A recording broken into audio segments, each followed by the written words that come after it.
Okay, everyone, the last part of the tutorial is about the count function and the count A function.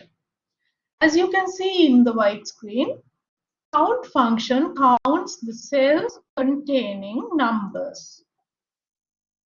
The cells that contains numbers. But the count A function counts the cells containing numbers, text, or anything.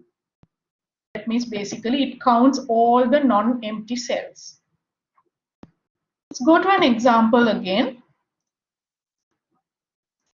If you go to the same example, now let's say I want to count the total number of expense items in the list. It's understood, it's obvious that here we have 1, 2, 3, 4, 5, 6, and 7. But what if you have 250 items? What if you have a long list of students with, say, 3,200 students? That's not easy. So, children, it's important to have a function to easily count the elements.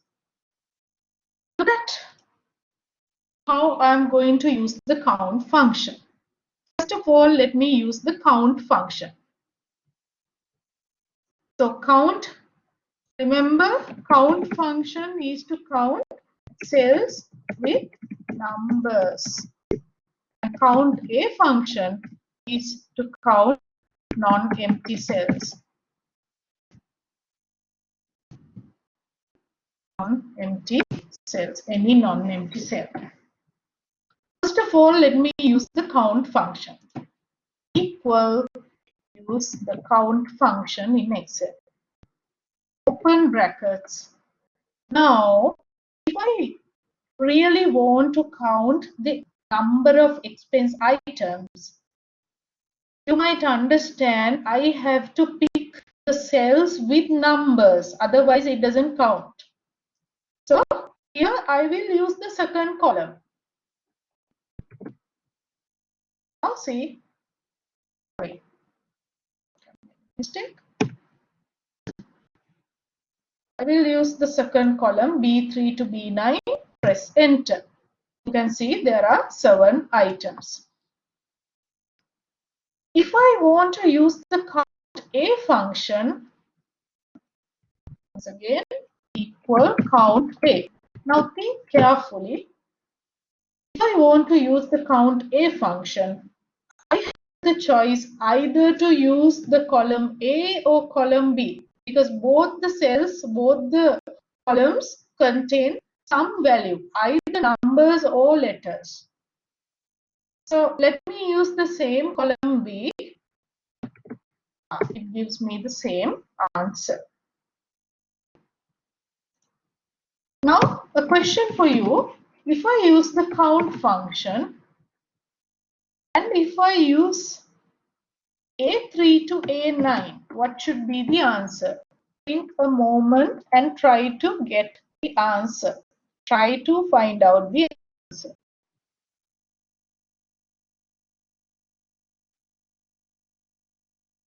When I press enter, it is 0. Reason, I use the count function, but it only counts the cells with numbers. But I use the column A, and column A does not contain any number. So it results 0. But if I modify the function and I use count A, it counts the number of cells in a range which are not empty. Now what should be the answer? Think a moment, a few seconds. What should be the result of this equation?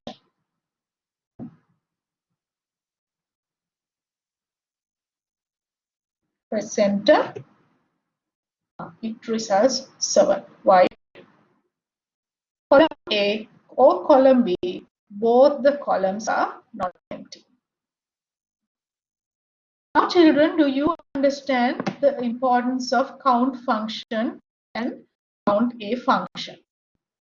So count function counts the non-empty count function counts the cells with numbers and count A function counts all the non-empty cells.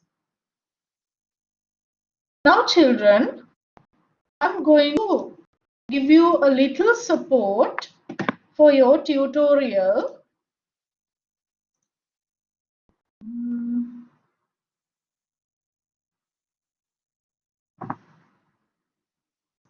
One moment.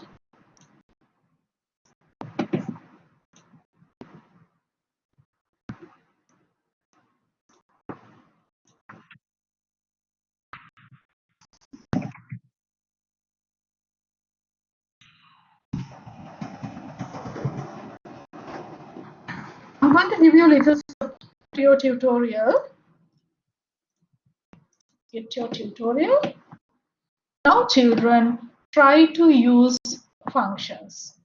Try to use sum function, sum if function, and whenever necessary, you can use count function, and whenever necessary, you can use formulas as well.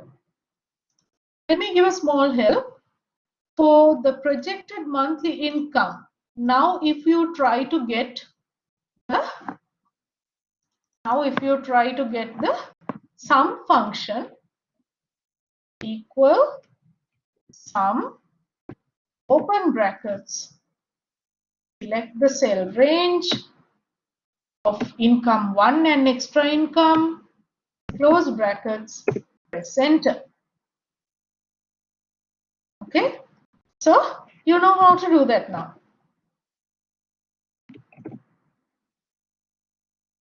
If I give you a small help for you to understand the difference, projected mortgage or rent and the actual mortgage or rent.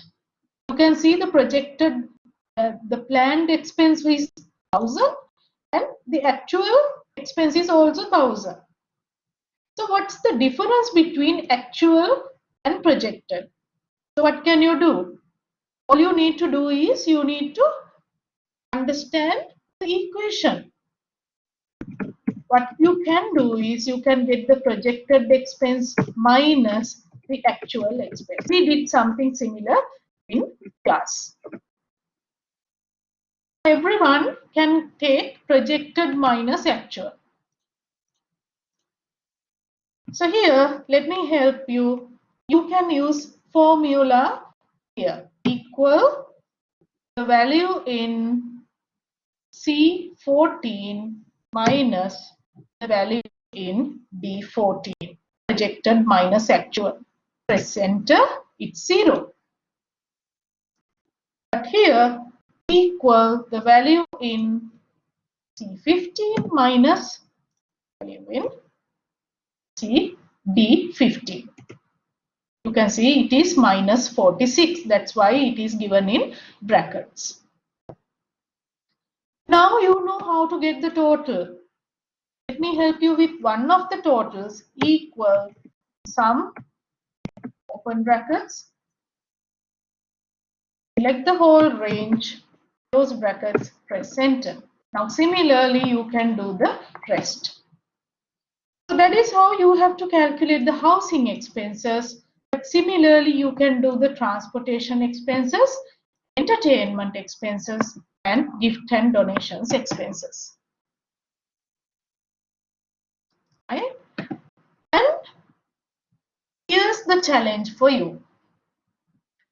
Very clearly it is given how to calculate the total projected and total actual expenses. You can see the totals are here.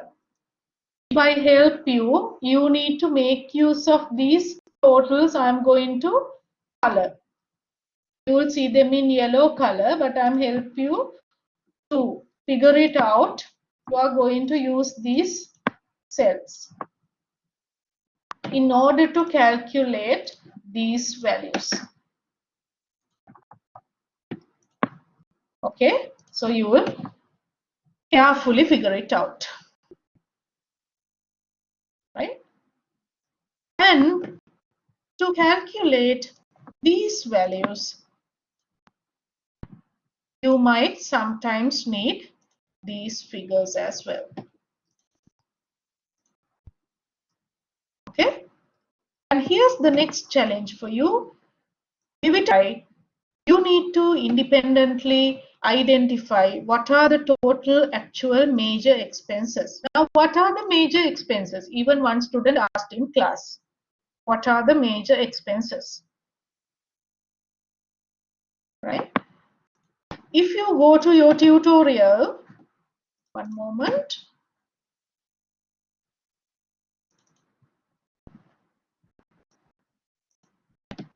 If you open your PDF document in Lab 1B,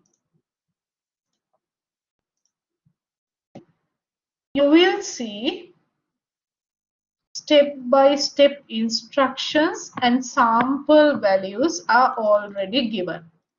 As you can see, some sample values are provided just for you to double check the accuracy of your formulas and functions. And if you go to the bottom of the document, they have given you how to calculate the actual major expenses. They have given it here. And which function to use in order to calculate the part in the last row, number of expense items. So everyone, so this makes your tutorial very clear. I can't teach you everything in the tutorial, then this is not going to be a tutorial and there's no point of offering you marks for this. So by Tuesday, I have modified the deadline. By Tuesday, that is 10th of November, I have offered you additional 2 days because I felt you have quite a workload and that may be difficult for you for the first week since it is the very first week of your semester, right? So you have time until Tuesday. So carefully watch these videos, practice the tutorial, practice the Microsoft Excel activities in these videos and what we have done in class on Friday, and complete the tutorials and submit on time. Okay. If you have any question, you can email me or call me during office time. Okay. Thank you very much.